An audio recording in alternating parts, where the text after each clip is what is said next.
ባይገለበጥ ኖሮ ልኬት ማለት ይሄ እዚህ ጋር ሀገር የሚወጣበትና ሹሹላው የሚወጣበት ሲሸና እንዳይቸገር ማለት ነው።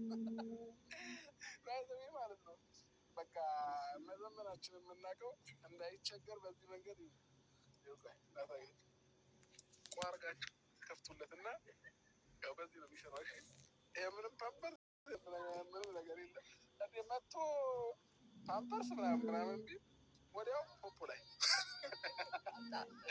እኔ እኮ ወንድ ብቻ ልጃችን ላይ ባለሙሉ መብት ያለሽ ብቻ ነሽ። እኔ በሚለኝ እናሳ ድሮስ እኔ መብት የለኝም። የለህም። ሴቶች እኮ ችግራችሁ ነው። ያገኛችሁትን ካገኛችሁ በኋላ ወንድ ልጅን ማስቀየም ትወዳላችሁ። ታየው በጣም የምትገርሙ ሰዎች ናቸው።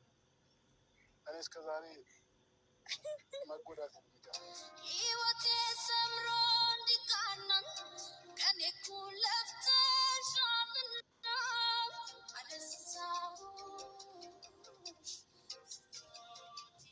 ሰላም